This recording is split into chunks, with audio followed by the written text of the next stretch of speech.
Welcome back to Workshop Wednesday. I'm Chelsea Bussemeyer. Thanks for joining me today in my studio. And today I'm going to take you on another ride with me with a project that I am working on.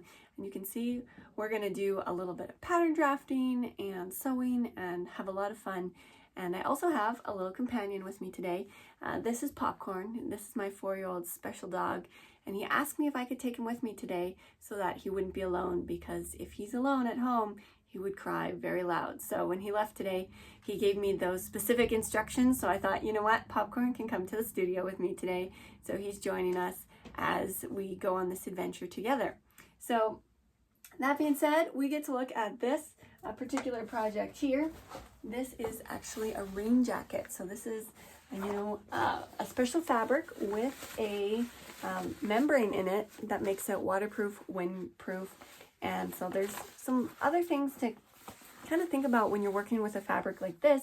Similar to leather, we don't want to put unnecessary holes in it. Usually when we're sewing, it really doesn't matter how many times we take it out. It's just a matter of the nerves that we want to save without doing unnecessary unpicking. But for this fabric, it's really important not to add unnecessary holes. Our job today, though, consists of adding some extra length to this cuff. So this is one of those internet purchases that you can't send back, and it's really good, all except the sleeve length is really quite short, especially because my husband wants to wear this when he's riding his motorcycle in the rain. And so you're reaching out forwards, grabbing the handlebars, and you really can't have, rain coming in your cuff when it's too short. Thankfully for him, we've got this extra bag that came with it. So I've got a little bit of fabric. It's not a lot of fabric. So I'm hoping that I'll be able to kind of squeak out 2 cuffs. I'm going to do 2 layers.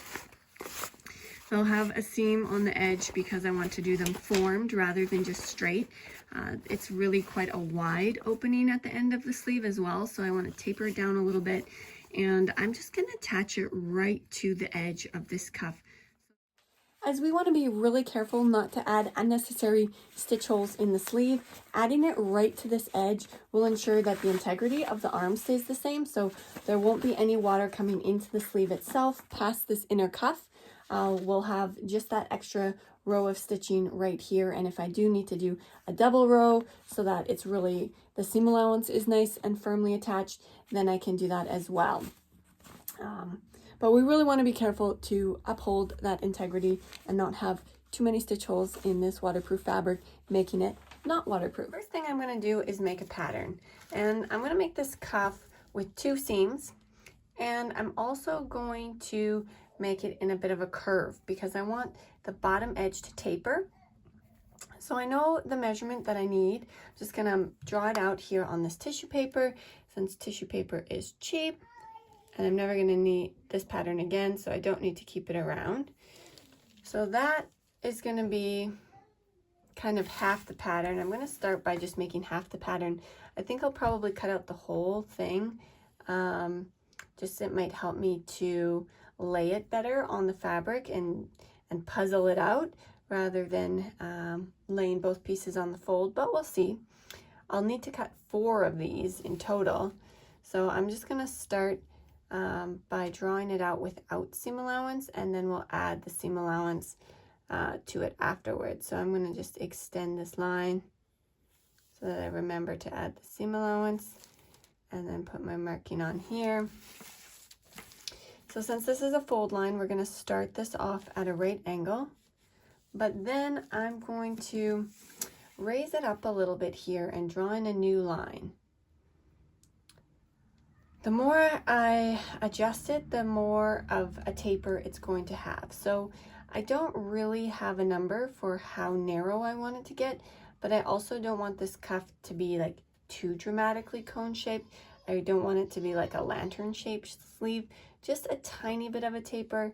So I'm just gonna raise it up here, maybe like 1/2 centimeter. And then bring out my favorite little ruler here. I could draw this freehand, but I like to just use a ruler because I can pick the shape I'm gonna use before I draw it in. So I'm just going to make sure that I'm on point with this marking and on point with that marking. And fill it in. This might be too much already, because like I said, I don't want that lantern shape. Yeah, so we might have to just make a new one right away here if this is too much. Just gonna follow this around. Now that I have both my curves drawn in, I've got a right angle where it starts here on the fold line. I'm just gonna measure first the length that I need to attach to the cuff, and I know that that's 9 1/4. And then, since I want to have this edge squared off too at a right angle, I'm just going to drop down to the actual edge of this cuff. It's going to be by his hand. My marker's so fat, I got to slide it in a little bit. There we go. So now I can measure the length of the outer edge, the edge of the cuff, and see if I'm going to be happy with the circumference or if it's tapering too much. So 7 3/4. So that measurement, that's about 6 centimeters in total circumference. Smaller, this edge is smaller than the top edge where it attaches. That does seem like quite a bit to me, but it might be okay. So this will serve as my toile or practice. I'm just going to draw in my seam allowance. Maybe I'll use a different color so it's a little bit more clear what the seam allowance is. I'm going to add a centimeter seam allowance. And then just cut out this whole pattern piece, and then we can see what it's like when we pull it straight. So some dots, place some connect the dots here. This is a straight edge, so I can just zip down here, connect, and then add my seam allowance on this side as well. Connect the dots through the curve.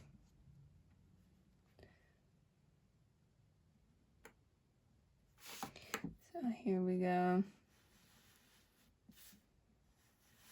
Okay, I'm just gonna fold this in half, cut out the whole pattern, and then I can decide when I'm cutting it out, when I'm placing it on the fabric, if I want to lay it on a fold or if it's easier to puzzle it in. I might actually just cut out 4 tissue patterns so that I can really puzzle them in. We'll see how close it is. I'm thinking it's going to be pretty tight on the fabric, but who knows. When I open up that bag, it might end up being more fabric than I first anticipated. Okay, so this is the cuff, but when we sew it on, it's going to be pulled straight, have a straight edge, and then just taper down a little bit. And you can see now why I wanted to do the curve, so that I've got a little bit of taper over the whole cuff rather than it just being where the seam is and having a funny angle at that point. I went ahead and cut out a second pattern as well, but what we need to do first is get this bag apart and see how much fabric.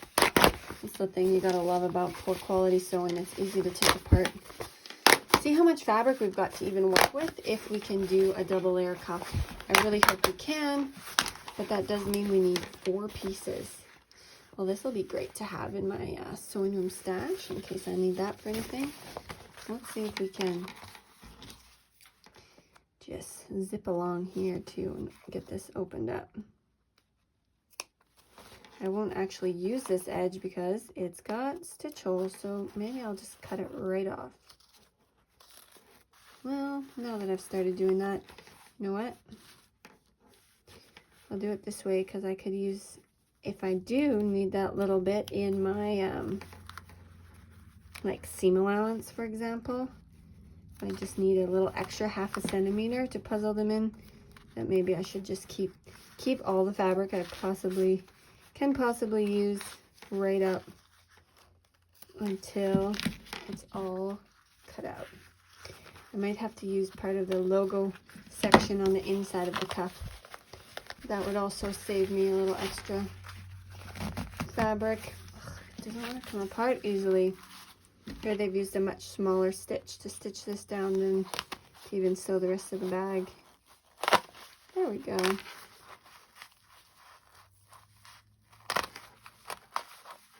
I don't usually take stuff apart like this, especially if you want to, if it's like a garment you're working on. But this really doesn't matter if I accidentally cut into it. It's not a big deal, so we're going the quick route. Just sliding the scissors along the edge. Almost there.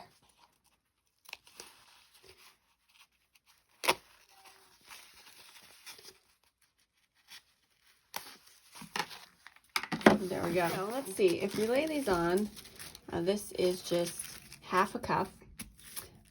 So we need 8 of these. Whew.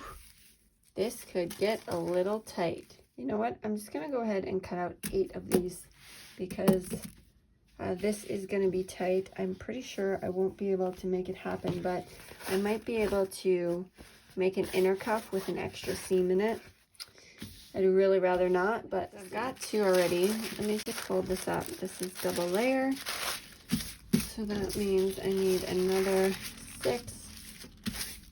We'll just do it like they do in the industry, right? The factories make a whole lot at once. I'll use this one since it's colorful. You can see better.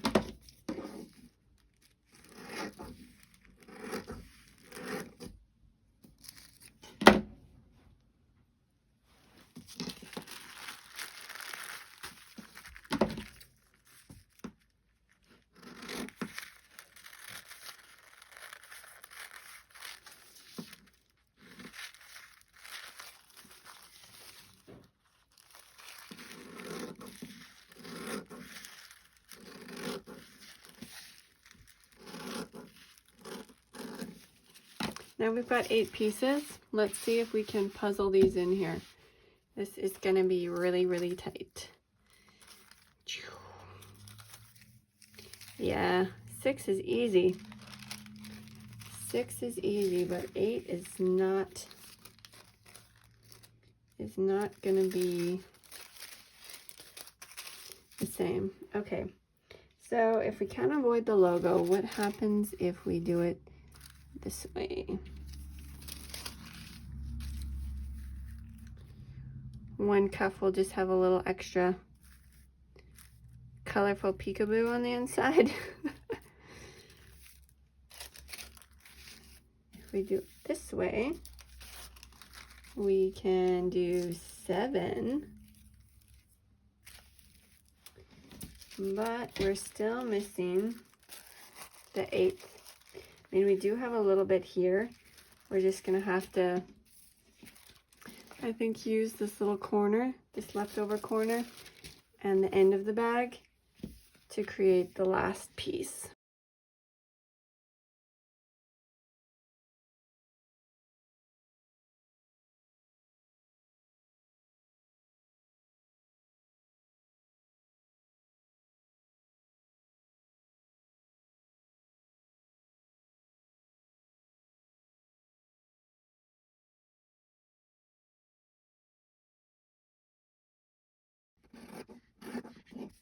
We'll just use this first piece as a pattern. It's a little stiffer than the tissue. It won't move around quite as much or fold up quite as much. Just got to make sure when you're using pieces that you've already cut out as your pattern that you're not cutting a slightly bigger piece each time you go around it. So be really precise that you cut exactly on the edge if you ever do this.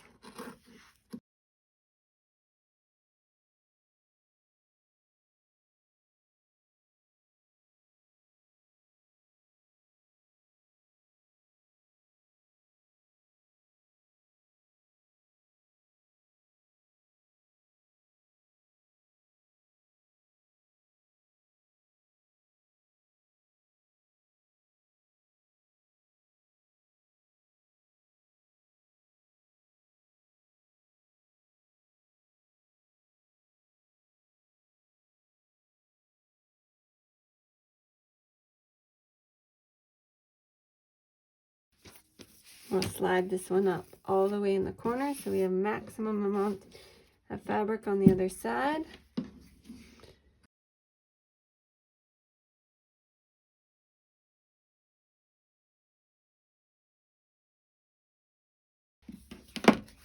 Okay, so now we have 7 pieces. So what I think I'm going to do is cut out the biggest chunk I can with this, the center of this circle, and then we'll attach it to that other piece, and then I can finish cutting it out. So this is a little bit quilted. We do have extra seams, but I'm gonna have this piece for sure on the inside.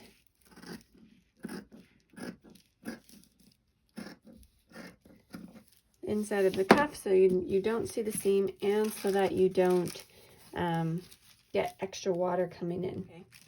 Well, I do want to have a straight edge where it attaches, so I'm just going to slide this down, trim it off here, and then we'll trim it, or stitch it rather, right to the edge of this piece.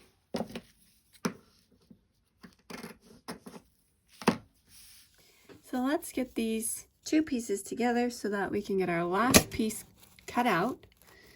I'm just going to do a 1 centimeter seam allowance. 1 centimeter is really like 5/8 of an inch. It's kind of my favorite seam allowance with pretty much anything.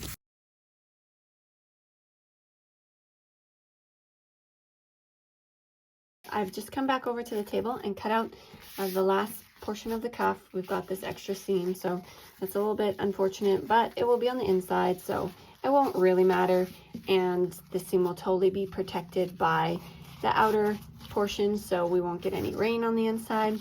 And check this out. This is the remains of the bag. Mostly just this strip along the top that had the drawstring in it, and that's it. That's pretty intense. So this is what I'm thinking for production plan.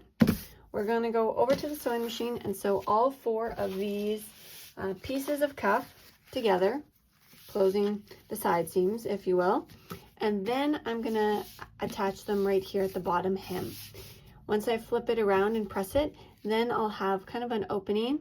So I'll see if I'm going to fold in that seam allowance and just kind of clamp this cuff around the edge of the sleeve, or if I'm going to stitch it from the inside. But that'll be my process on how this cuff kind of comes together. So let's get all of these cuffs stitched together. I'm just going to go with my centimeter seam allowance, back stitch a little bit, zip down the end, get them all nicely stitched together.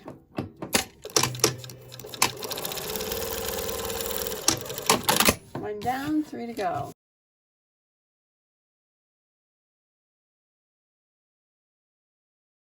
Now that all of these side seams are stitched on the cuff, I'm just going to press the seam allowance apart on each of them.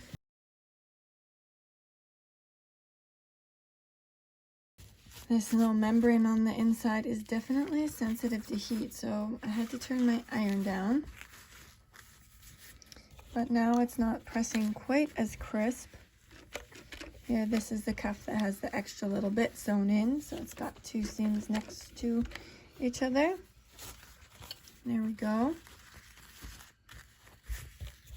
So now, I'm just going to flip one around and stick it inside this cuff here. So now I need to stitch the hem together. So I'm just going to stitch right around. I like to stitch from the inside of a circle if I'm doing a hem on a pants or anything that's round. It's nice to get those layers together and then stitch in here rather than trying to stitch on the outside. On the outside, you'll feel like you have kind of more room to work, but it's super easy, especially if it's a tight circle, to catch that underneath layer when you're stitching. So if you stitch on the inside, you've got all the bulk above your pressure foot and your needle so you can see if you by accidentally catch a little bit of this layer. I'm just going to line up my side seams here and just stitch all the way around. So because this is such a simple, easy seam, I'm also not using any pins. The pins would also puncture the fabric and puncture that waterproof membrane. So we're just going to go with it like this. The nice part about this fabric is it's so nice and stiff, it doesn't slide around much.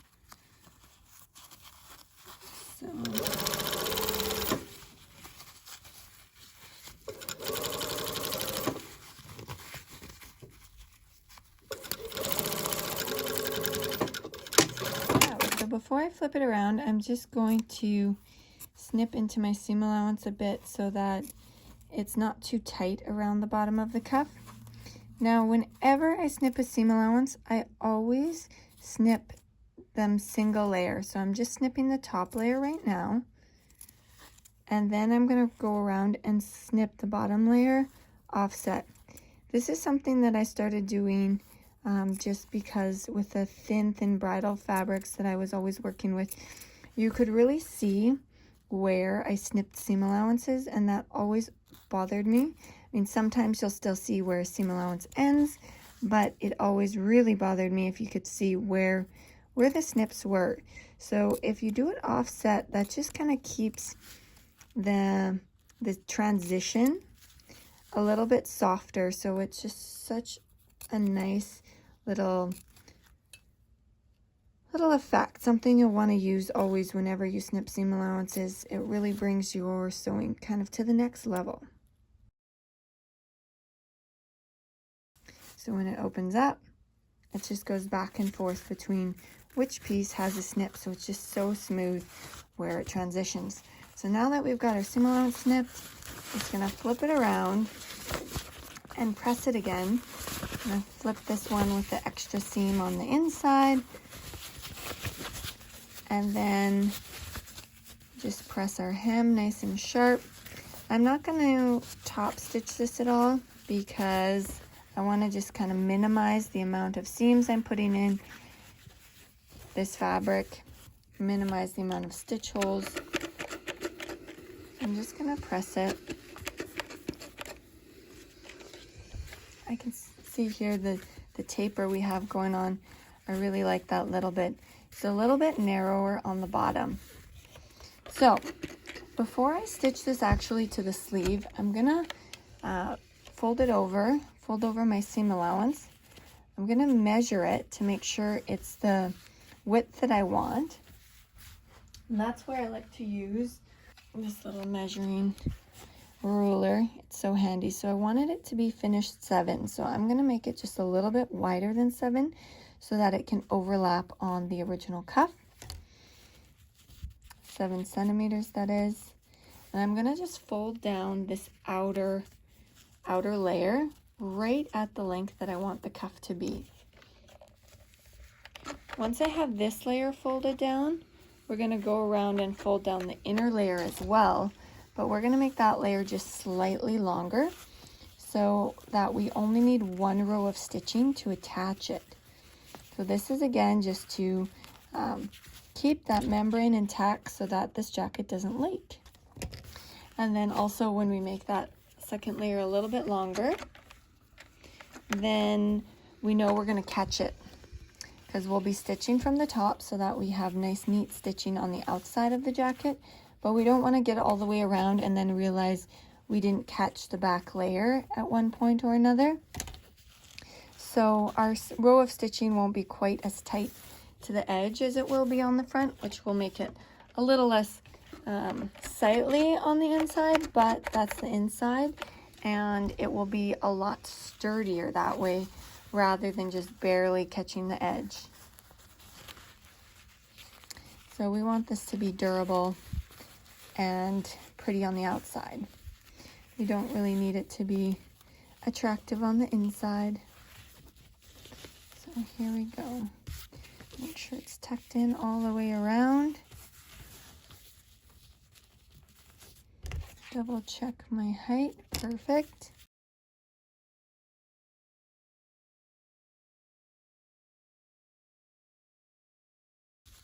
Okay, so I'll fold this layer in, and I'm just gonna leave it sticking out just like a couple millimeters, like, you know, 1/8 of an inch just out the top here. So that when they overlap, it doesn't matter where I'm stitching on the top side, I'm always gonna catch the bottom.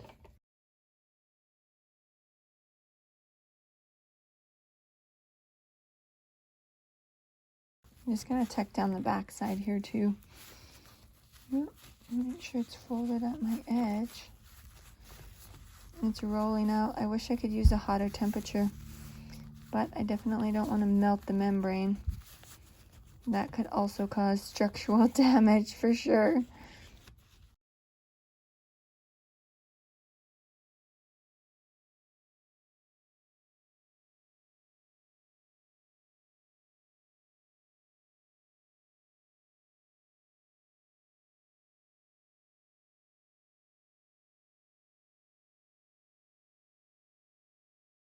Okay, so now that our cuff is nicely pressed with our little bit of offset seam allowance, I'm gonna flip it around so that the outside cuff is on the inside for now.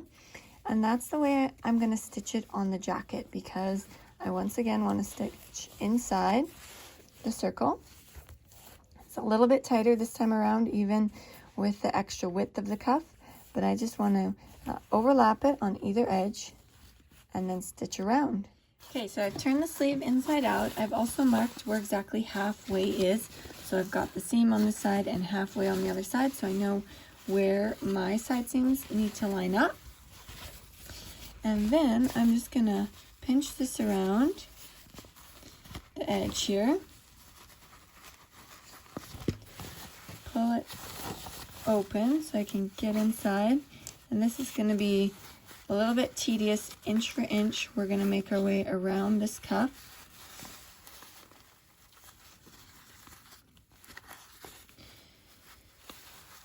And just stitch it on the end of this sleeve. Just gonna back stitch a couple of stitches to secure my seam. But I really wanna minimize the amount of stitching that I have in this project, so we'll keep it to just 2 stitches. I'm going to use this original hem kind of as my guide so that I know how much I've overlapped. I'm just overlapping maybe 1/4 of an inch, probably not even quite, like 1/2 centimeter. Since it already has kind of 2 layers on the jacket, I really don't need to overlap much. I just need to make sure that I catch the hem here.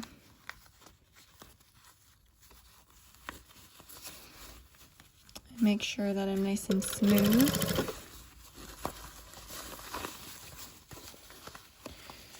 Okay, we're approaching our second seam.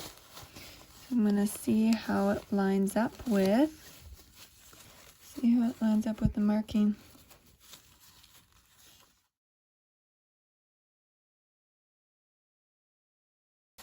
And this is tight corners here. Tight circles, I should say. Definitely a little bit of a tedious job here.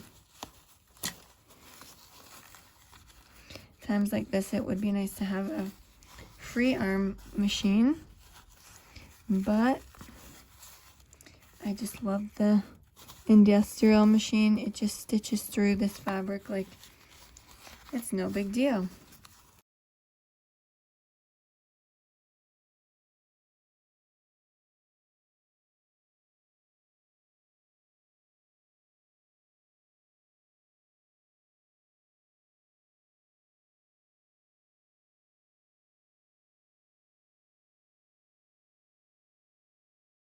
Look at this. I much prefer the stitching on this side. It doesn't look like a second piece at all. It just looks like a wide cuff with double stitching reinforced. We still got our powder cuff here on the inside. And I'm loving the amount of taper we have. It still looks natural, but it just brings in the sleeve a little bit so it's not so straight and square. Well, I hope my husband is gonna like this. Now, if you've been watching closely, you've realized I've had an outfit change. Well, it just so happened I had to run and get the kids from preschool before I finished on the Wednesday tutorial. So the good news is Wednesday always comes back again, and today I get to come back to the studio and finish this up for you. And here we go, the completed tutorial, the finished cuffs, nicely tapered, extended with minimal fabric.